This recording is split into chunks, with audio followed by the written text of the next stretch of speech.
zombie apocalypse daw. Ano yung pinagsasabi mo? Totoo ba yan? May zombie dyan, mama. Nag-aabang sa pintuan. Teka lang, asan ka ba? Nandito na ako sa labas. Galing.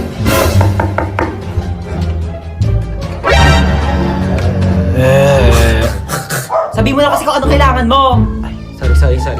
Nagugutom kasi ako. Meron ako dito Skyflakes. Wala namang iba? Wala ka bang release ko dyan? Para may pa sobrang isa? O bakit? Special ka ba?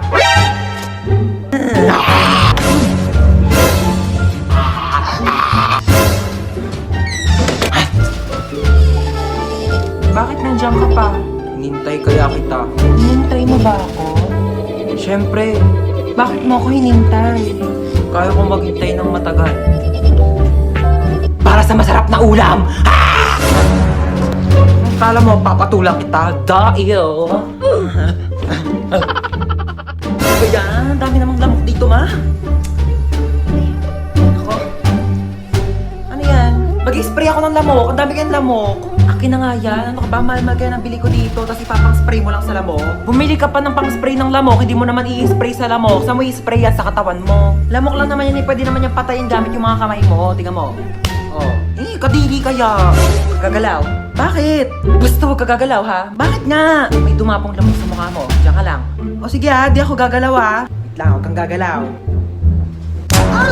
Ayan, napatay ko na yung lamok. Sure ka ba? Ayun o, may dugo o. Hindi naman dugo ng lamok yan eh.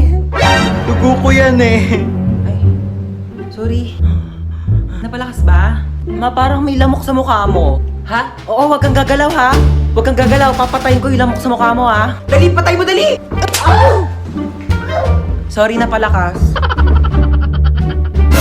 Ay, baba ka muna, dali. Ano bang gagawin natin sa baba? Basta mo nga ba ako muna? Sige. Ay, sige, ano ba gagawin natin? Ganito kasi, may nalaman akong bago laro. Alam mo yung patagalan hininga challenge? Ang gagawin natin is papatagalan tayo ng hininga. Tapos bibilangan mo ko hanggang 10. Kung sino may matagal na hininga, bibigyan ko ng pera, okay? Ay, talaga may pera? O sige, game na ako ah. Bibilangan kita.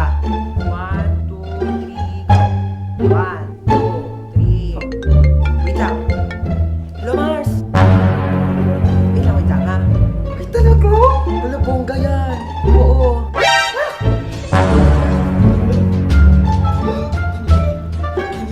Nawawalan ka ng hininga. Ano pala? Ay, yung pera mo. Bumili ka ng hininga mo.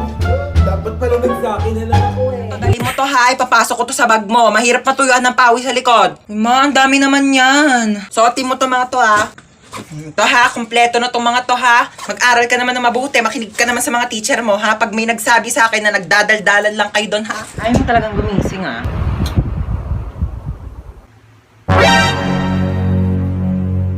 Sino nagpatay ng electric fan? Gumising ka na kasi dyan. Ang Ang anak natin. Di pa naman nag-aalas sa eh. Ayan na, 6:01 na. Baka na-traffic lang sa daan. Hindi siya nasagot. Baka lobat lang naman yung cellphone ng anak mo. Eh paano kung hindi lobat? Sinold up yung cellphone niya. Tapos sinold up siya. Tapos kinuha yung mga laman loob niya.